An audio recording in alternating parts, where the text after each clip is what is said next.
Time for this morning's commentary. Have we really come to this? We're continuing a government shutdown, and we're cutting poor families off SNAP food benefits.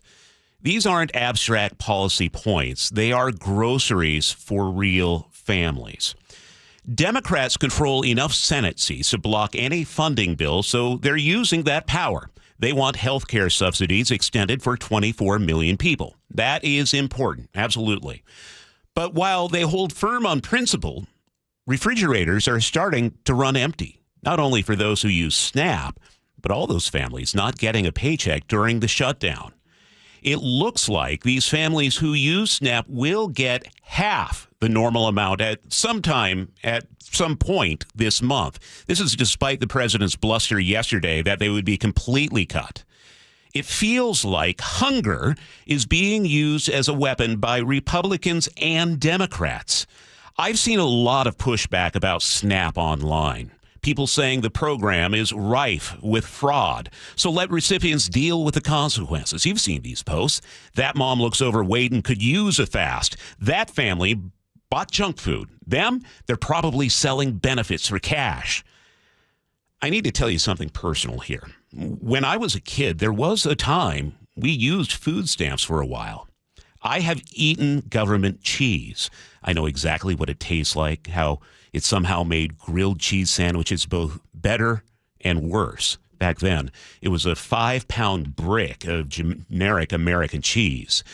At least for me, the shame was suffocating. Other kids knew. They knew about the food stamps, the free lunch program. Kids notice everything. They know who pays full price for lunch. They know who the lunch lady marks the different colored ticket for. You might as well have worn a sign. And kids being kids made sure you knew they knew. Not always cruel, but always aware, always watching, always marking you as different. That experience shaped so many things about my adult life. I have always worked full-time, and for years, I kept multiple part-time jobs too. Not because I'm particularly virtuous, but because poverty scars you. You promise yourself never again. Never that checkout line shame. Never that cheese. Now we're doing this to a whole new generation. These kids are political footballs tossed back and forth while adults play games with their groceries. And no, suddenly cutting their food won't magically create self-sufficient adults. It'll just create more scarred kids who grow up promising themselves never again. Yes, I knew families who gamed the system, who traded benefits for cash, who bought things they shouldn't. The program is not perfect.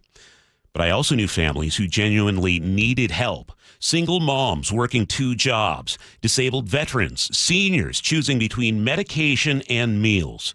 For them, food stamps, or SNAP as it's called now, was the difference between eating and not eating. If we want to reform SNAP, let's have that conversation. Let's hold hearings, study the data, vote on changes. But using hunger as a negotiating tactic crosses a line. When judges issue orders to feed hungry families and presidents say, maybe not, when senators of the other party block everything and let the government shut down and let employees go without pay to make a point, we've lost something fundamental about who we are as America. We're at day 36 of this shutdown. Members of Congress are still getting paid. Their refrigerators are full. The president hasn't missed a meal. But somewhere today, a kid is learning what poverty tastes like. They're making promises to themselves about their future. We can do better than this. We have to. And that's the commentary for November 5th, 2025. You can text us at 888-973-5476 or leave a comment at mynorthwest.com.